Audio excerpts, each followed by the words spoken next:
Veteran Salute is sponsored by the Devon James Injury Lawyers. From small-town Kansas to the Marines and then law enforcement. Photojournalist Nick Kiefer and Gwen Bevel share his story. Jim Dennis was a very talented athlete, but says even though he got a scholarship to college, his parents couldn't afford to send him. He says that all worked out, though, when he ended up as a Marine. Jim Dennis is a collector. It fly low.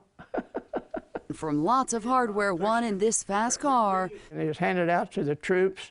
to Coca-Cola coins dating back to World War II, to pins from his 5 decades of service to the Lions Club, even photos of real heroes like this one of his father from World War I.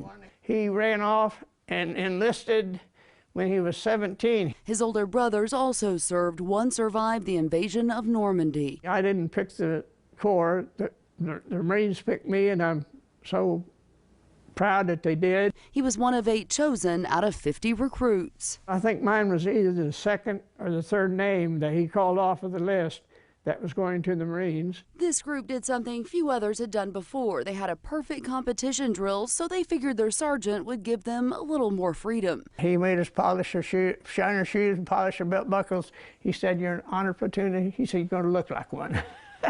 He still has this little scorebook of his record in boot camp and says he thinks he was picked to train others because he was a marksman. The bayonet is a weapon that never misfires, and the water don't bother it.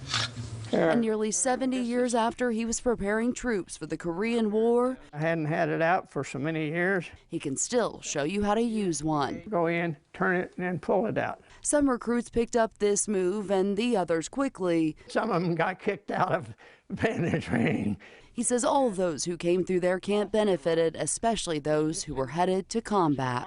I could contribute something to the success of the troops that was going in that, and I felt like I contributed to some of the success that we had in Korea. He says he has always been so proud the Marines drafted him. Anytime I showed somebody my old car, that just happened to be there.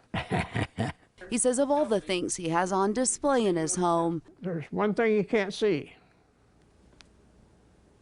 It's still in here. Dennis has always had a heart for service. He went on to work for the Sheriff's Department in Haskell County and was also the mayor of Satana and chief of police at the same time.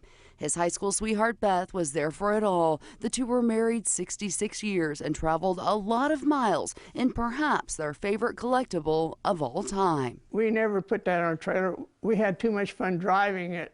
Dennis laughed when he talked about the boot camp haircut. He says the barber would even ask them before, "What kind of cut would you like?" He says no matter how you answered, you walked out of the barber bald. Here for you, Gwen Bevel, KSN News 3. The Devon James Injury Lawyers here, and it's our honor to introduce to you our Veteran of the Week, and that's one amazing Marine, Private First Class Jim Dennis, who proudly served our country in Korea. Thank you so much for all the service to our country. You're most welcome. I always say the Marines are the first in and the last out, and I'm proud of them. Veteran Salute is sponsored by the Devon James Injury Lawyers.